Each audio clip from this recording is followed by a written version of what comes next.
Bueno, nuevamente a todos.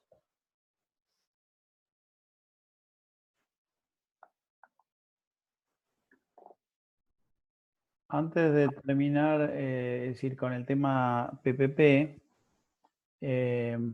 voy a tratar de dibujarles rápidamente una topología. Vamos a ver cómo me sale con el dedo, así lo hago más rápido.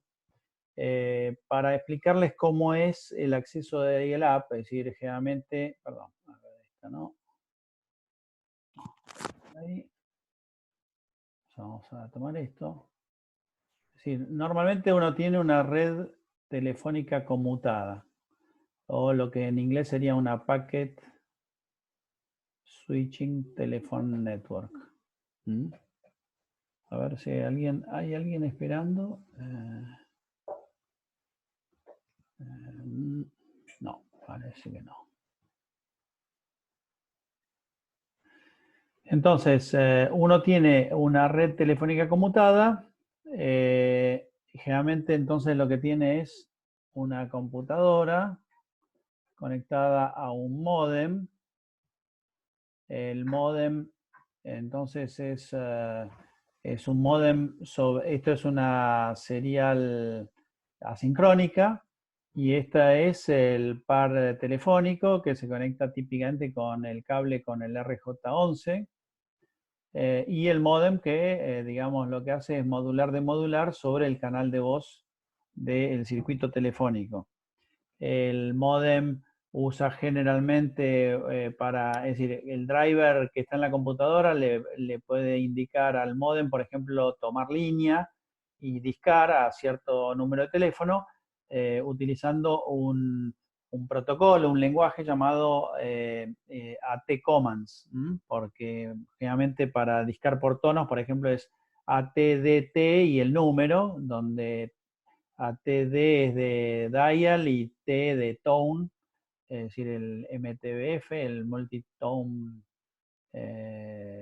MT, bueno, sí, y digamos varias frecuencias, es decir, dos frecuencias por tono, por símbolo.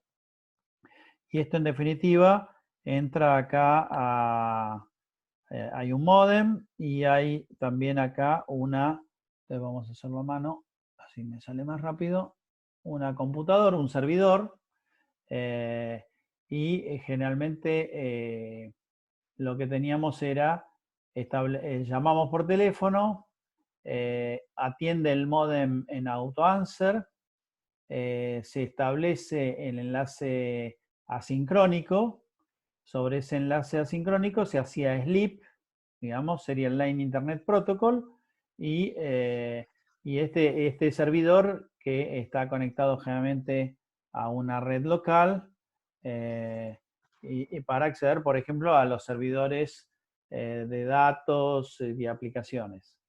Entonces, esto lo dibujé como un servidor porque generalmente se habla de access server, es decir, pero puede ser perfectamente un equipo dedicado de telecomunicaciones, parece un router, ¿tá? Y en vez de tener un solo port serial, podría tener varios ports y con un pool de modems, y esto conectado, por ejemplo, en vez de a una conexión dial-up común analógica, podría estar conectado a un enlace digital, por ejemplo, con una trama E1 de 2 megabits con 30 canales telefónicos. Entonces, uno de los inconvenientes que tenía esta solución con Sleep es que el usuario que está acá tiene que saber no solo a qué teléfono llamar, sino qué dirección IP usar, qué máscara, qué default gateway y qué DNS server le va a contestar para poder estar conectada en red. Y, por ejemplo, acá podría haber típicamente, digamos, un router que lleva a otro lado, ¿no? Entonces, lo que se creó con el PPP es, al hacer PPP, el usuario no tiene que saber nada. ¿Por qué? Porque el PPP, cuando se conecta, sobre el PPP se ejecutan dos protocolos. Uno que establece algunos parámetros de configuración del enlace, por ejemplo, si hay autenticación o no hay autenticación. y qué autenticación se produce para no permitir que cualquiera se pueda conectar. Y además, también otro protocolo de configuración, que es el del Network Control Protocol, que básicamente lo que hace es permitir la negociación entre el driver de esta PC y el software que está corriendo en este Access Server, para que este Access Server le diga al driver de acá de esta PC cuál es la dirección IP con la que se conecta, cuál es la máscara, cuál es la default gateway que va a usar y cuál es la IP del DNS server que lo va a atender. Entonces, habiendo entendido un poco esto, vamos a volver a la presentación de PPP.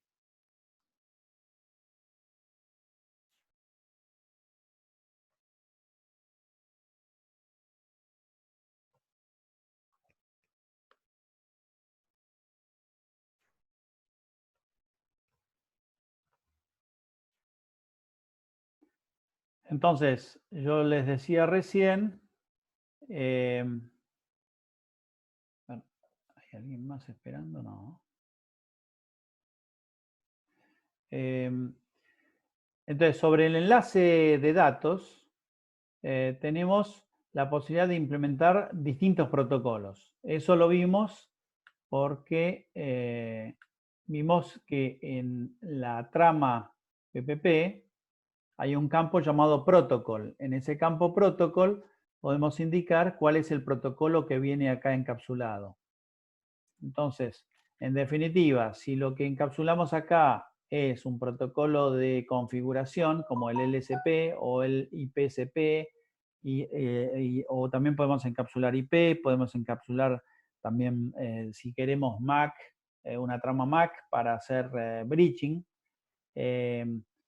Entonces, es justamente acá donde representamos cómo se estaquean, cómo se apilan los distintos protocolos sobre, por un lado, el enlace sincrónico o asincrónico. Acá tendríamos el LSP, el Link Control Protocol, el protocolo de control de enlace, que determina, por ejemplo, entre otras cosas, cuál es la autenticación que se va a usar. Y una vez que se establece eso, viene el protocolo de control de red, que puede ser, por ejemplo, el IPSP, el IP Control Protocol.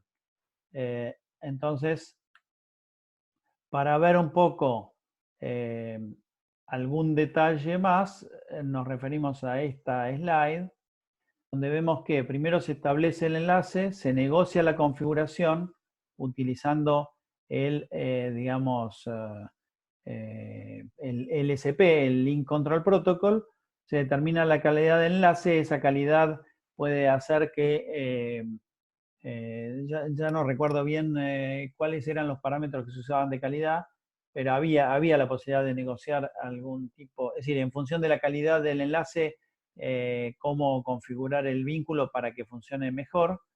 Y por último, se negociaba la configuración de la capa de red, es decir, por ejemplo, utilizando el IPCP, el IP Control Protocol, que es el que permite que el usuario que está queriendo acceder pueda saber con qué IP va a trabajar, con qué máscara, con qué, digamos, default gateway y con qué DNS server, por ejemplo.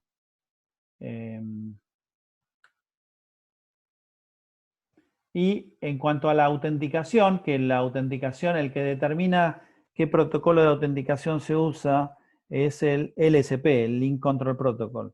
Entonces acá justamente vemos que hay dos opciones.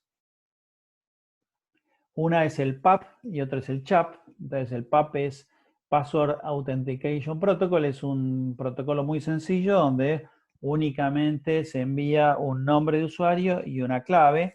El problema es que este tipo de protocolo de autenticación no resiste un ataque de man in the middle, es decir, si alguien está espiando el enlace, una vez que sabe qué usuario y clave se usa, puede acceder usando esos mismos datos.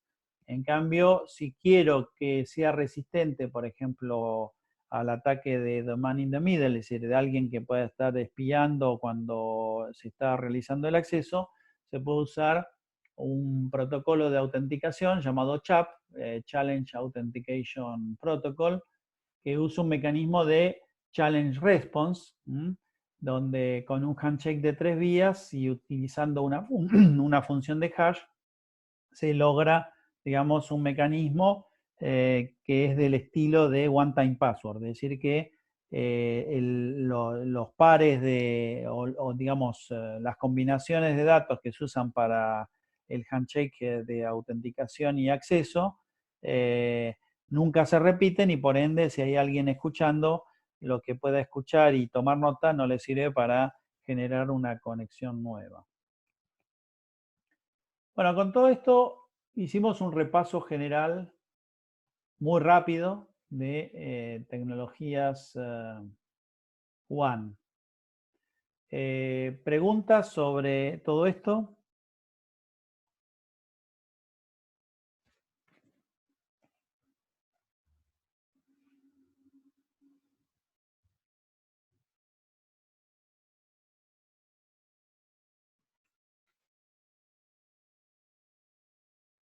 ¿Los dejé mudos?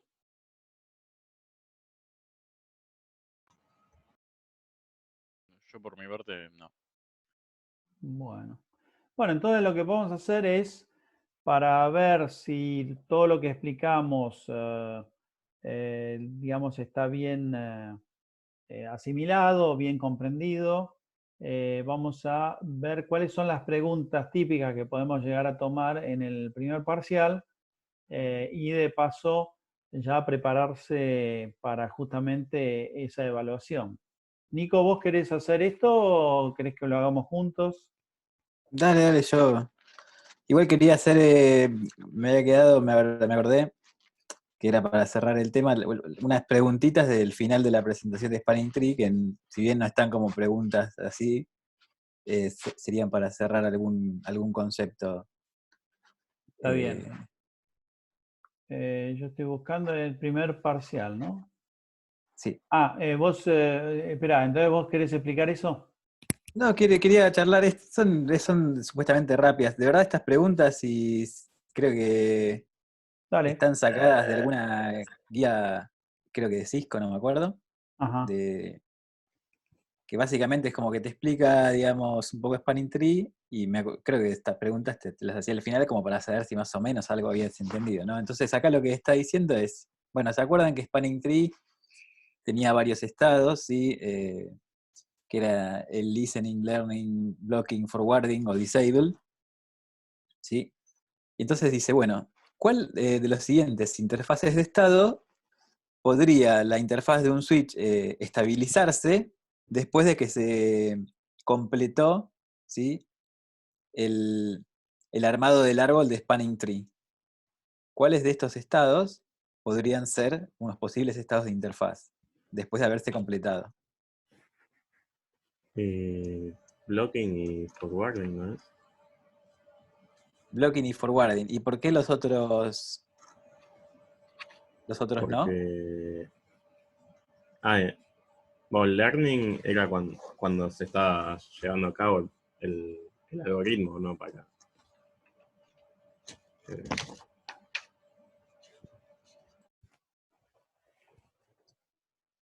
Sí, o sea, de verdad que contestaste bien, pero a lo que iba era tipo, si querías elaborar sobre, o sea, learning y listening son estados transitorios, ¿sí? En particular, bueno, durante el listening era que escuchaba y enviaba BPDUs, pero no aprendía ninguna MAC address, y durante el learning ya, digamos, empezaba a aprender y a popular la CAM table, ¿sí? La que dice MAC address versus port number, para que cuando después pase a forwarding ya tenga algunos, digamos, algunos datos en esa de qué lado están las MAC address, y no se comporte como si fuesen todas, digamos, unknown frames.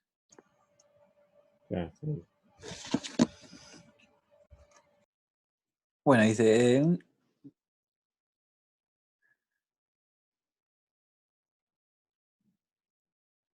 ¿Cuáles son, bueno, justamente los estados transitorios que puede tener un port que son usados durante el proceso de convergencia? Y bueno, listening y learning es lo que dijimos recién. Y no estoy seguro de lo de discarding y disable. No, listening y learning, como dijimos recién, disable no es digamos, no es un estado transitorio, es un estado, digamos, fijo y administrativo. O sea que tiene que como deshabilitarlo el administrador. Este puerto no participa. Y discarding es como un juego, ¿cómo se llama? De palabras. Va una palabra parecida. Disable ya antes de empezar el algoritmo estaría descartado o... No, disable es un posible estado, pero no es un estado transitorio. Es como decir, Ah, ok. no participa el algoritmo. O sea, a ver, de verdad, si te pones quizás no sé si es un estado del algoritmo porque no participa el algoritmo, ¿viste? Pero en el diagrama de estados que puede tener un port respecto al algoritmo de Spanning Tree está como decir, bueno, elegir que no participa. Está digamos, graficado. Bueno, ¿cuáles de los siguientes Bridge ID ganaría la elección como root? ¿Sí? Bueno, suponiendo que todos los switches están en la misma red. ¿Sí? Todos estos que se están viendo acá abajo.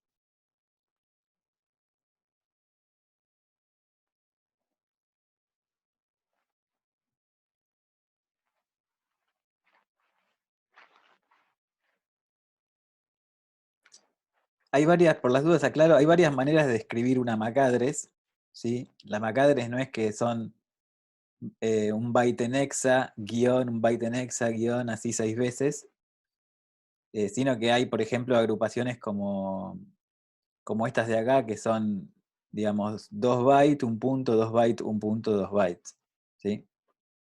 Por las dudas. Y cuando aparecían los dos No sería.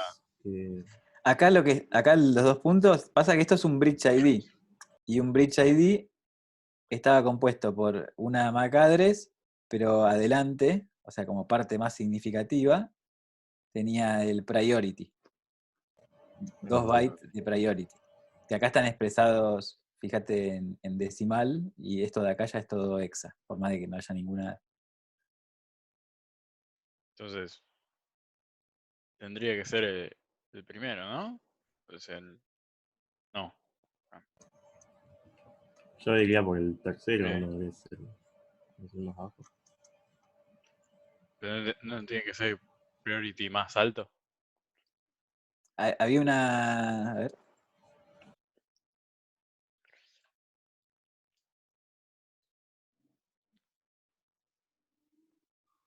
Acá estaban las reglas, ¿sí? Que es cuando una BPDU es superior, o se le gana. Si el root bridge ID que viene ahí en la PDUA es menor que el root bridge ID de la PDUB.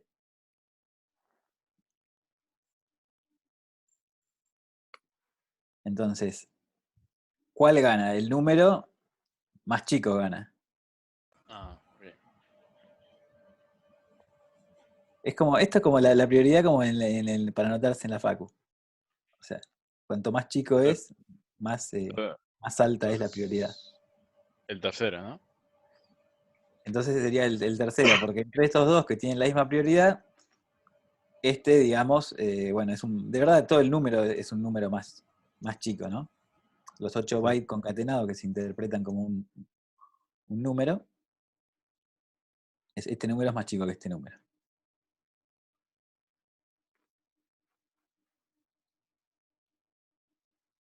Bueno, dice, ¿cuál de los siguientes hechos determina cada cuánto un root bridge envía un mensaje de BPDU?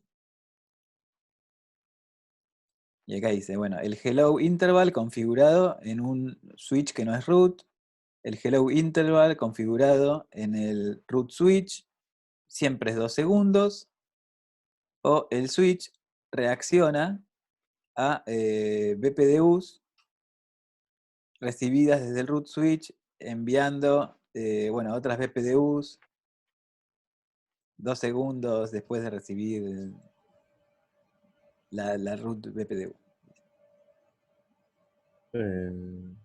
No sé qué el segundo que tiene que mandar Sí, el lo segundo. flow.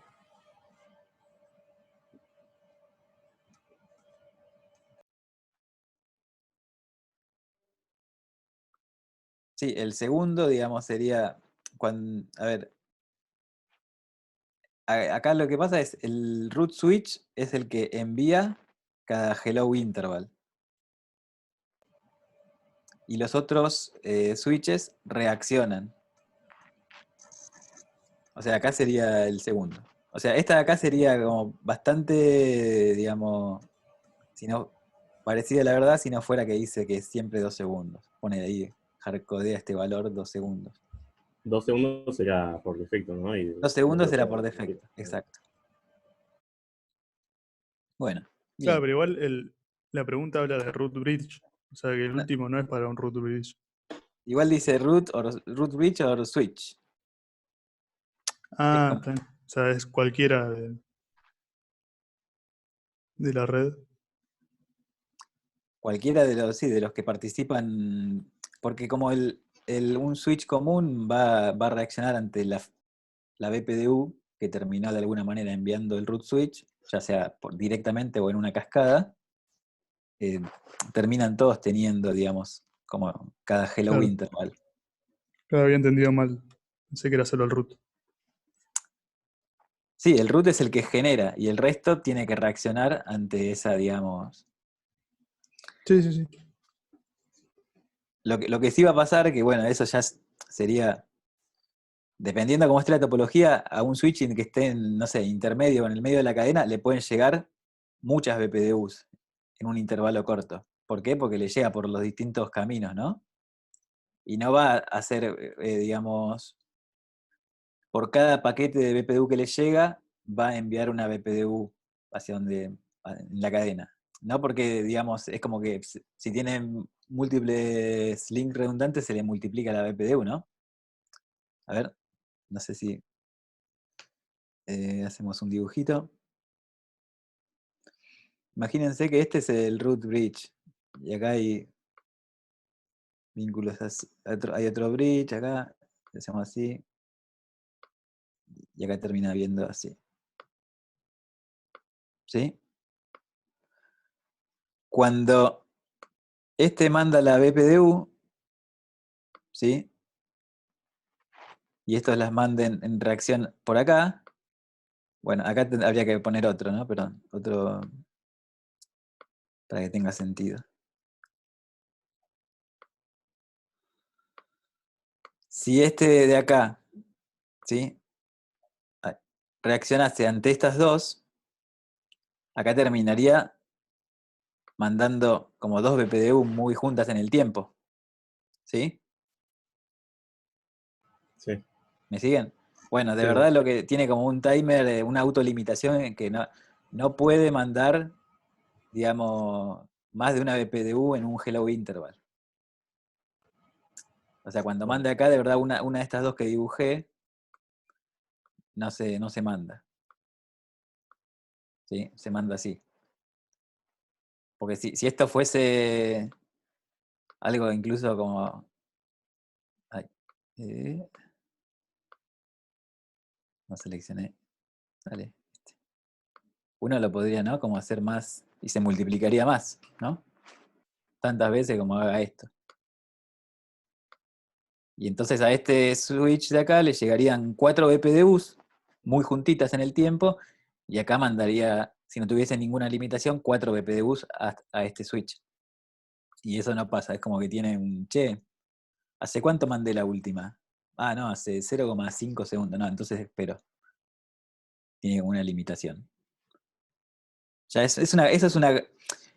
Surge del requerimiento ese que era que la cantidad del bandwidth dedicada al protocolo no dependía de la cantidad total de switches que había en la switch LAN, en la bridge LAN. ¿Sí? Una de las cosas, ya son cosas, digamos, finitas, pero bueno, tenían que respetar los requisitos que se habían autoimpuesto.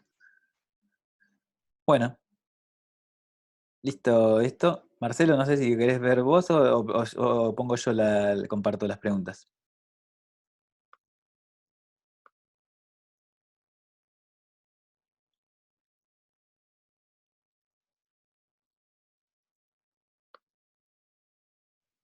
Perdona, tenía silenciado el micrófono. Sí, pone vos. Ahí tengo. Bueno, esto lo pueden bajar ahí del campus. Probablemente le agregue algunas más ahora en este fin de semana. Pero bueno, son ejercicios que fueron recortados de alguna manera de algún que otra fecha de parcial, ¿sí? No sé si se ve bien, por las dudas agrando. Sí, sí. Bueno, acá hay uno, bueno, está separado como por temas. Indicar verdadero y falso y justificar sí, cada una de las falsas. Hay veces que hay que justificar todas, hay veces que hay que justificar las falsas. Ahí lo va a decir, ¿no? Entonces, bueno, sean dos hosts H1 y H2 conectados a una red de, bueno, LAN Ethernet /IEEE 802.3. En un momento dado, H1 envía una trama con el MAC address destino de H2, ¿sí? La trama ocupa el canal sin generar colisiones en la red, pero al ser interpretada por H2 da un error de CRC. Entonces, esto significa que, y acá, bueno, es donde tenemos que pensarlas y llenar. H2 descartará la trama por no ser válida para enviar a capas superiores. ¿Qué les parece que es? ¿Verdadero o falso? ¿Sí? H1 envió una trama a la MAC de H2 de destino. No hubo colisiones, dice, pero sí le da error de CRC. Para mí es verdadero, o sea, no la puede validar la integridad, entonces no la propaga para arriba.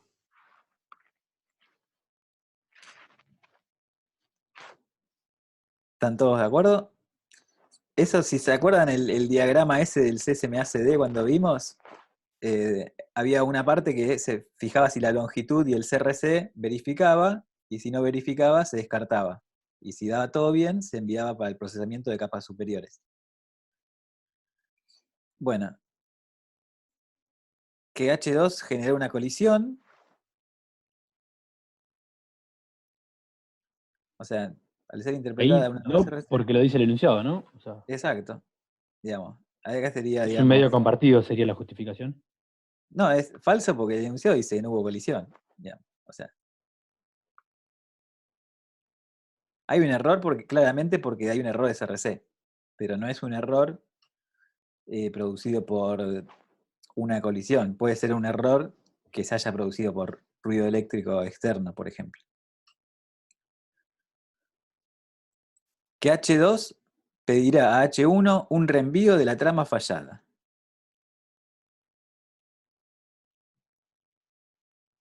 No tiene el protocolo en esta capa que pide reenvío para validar y reenviarlo.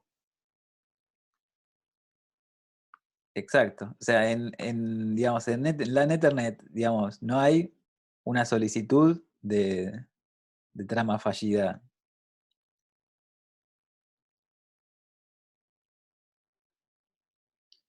Que hubo que hubo un error de al menos un bit en la interpretación de la trama por H2.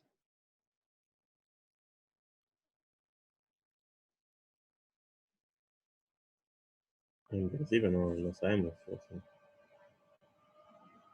Bueno, pero dice al menos, o sea, no le dio. Pasa que no es la interpretación, sino que cuando chequeó el CRC no era válida. Pero no sé qué responder exactamente. Sí, eso que digamos básicamente está diciendo de alguna otra manera que digamos le dio mal el CRC.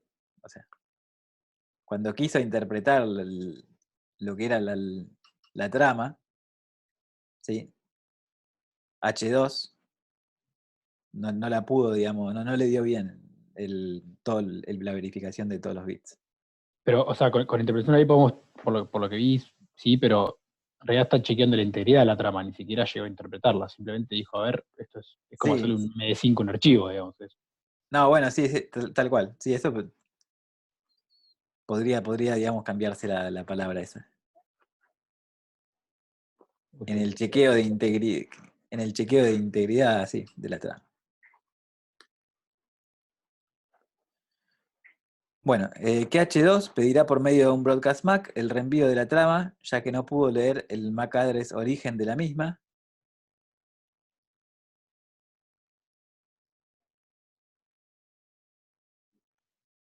Es igual que la tercera, creo, ¿no? No está eso.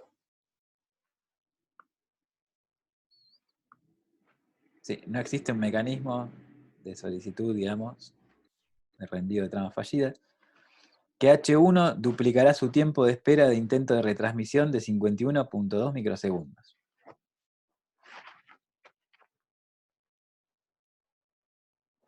Y eso era cuando había colisión, ¿no? Que tenía un tiempo random de espera y que era exponencial.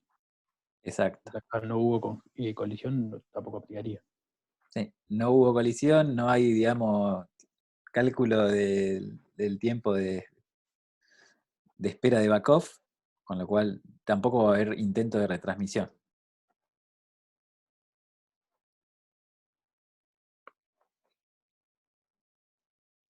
Y bueno, que solo las capas superiores del protocolo negociarán una retransmisión, ya que visto desde la capa MAC de H1, la transmisión de la trama fue exitosa. Sí, verdadero. Verdadero.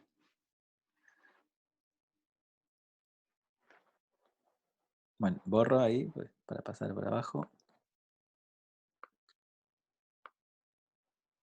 ¿Sí? Bueno, esto acá quizás la segunda palabrita de ahí no la vimos, pero es básicamente, ahora lo charlamos. Ahí, annotate.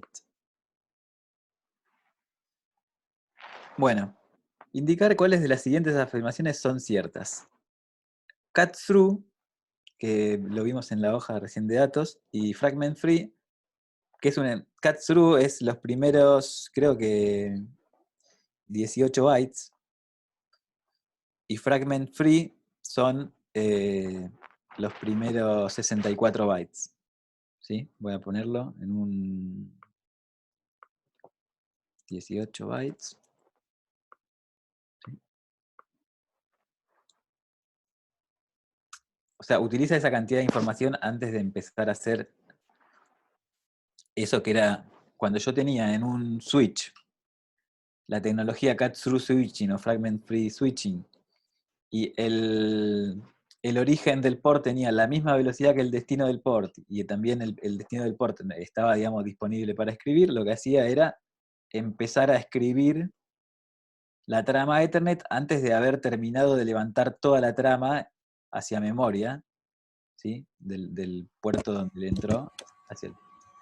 No completaba el proceso de store and forward, era como que lo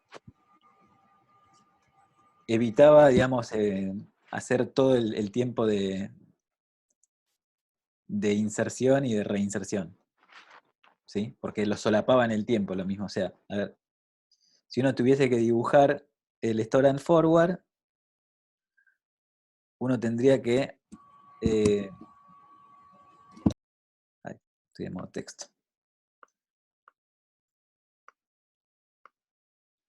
Que tengo que levantar toda la trama, con lo cual pasa, acá está el eje del tiempo, ¿no?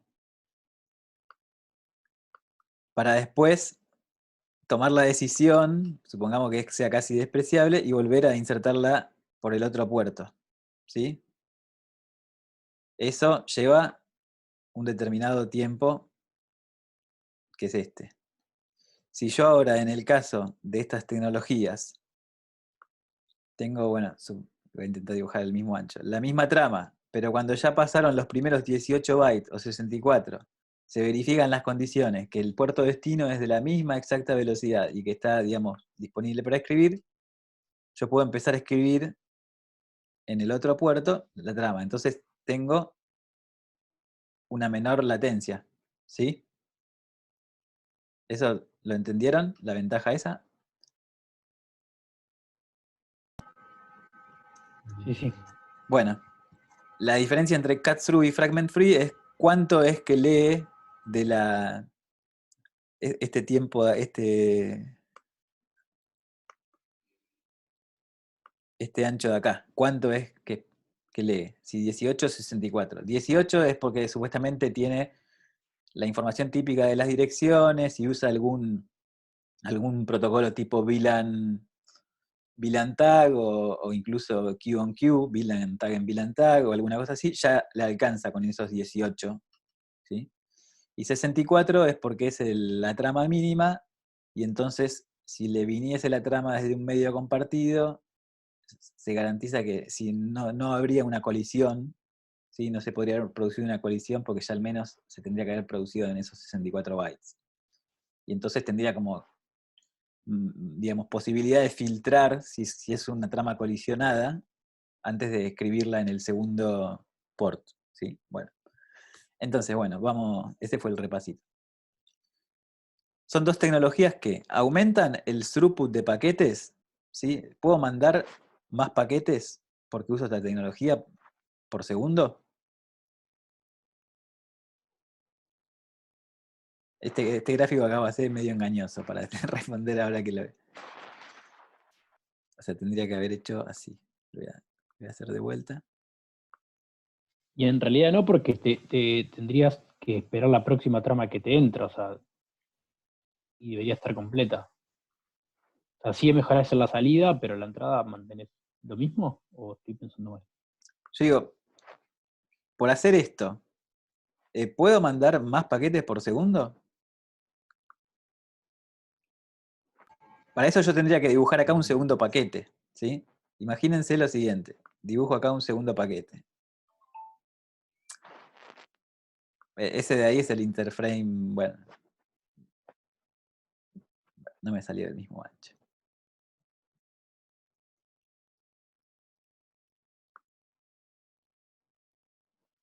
¿Sí? Y si lo hago en el otro, bueno, sería lo mismo. Lo que me da el throughput es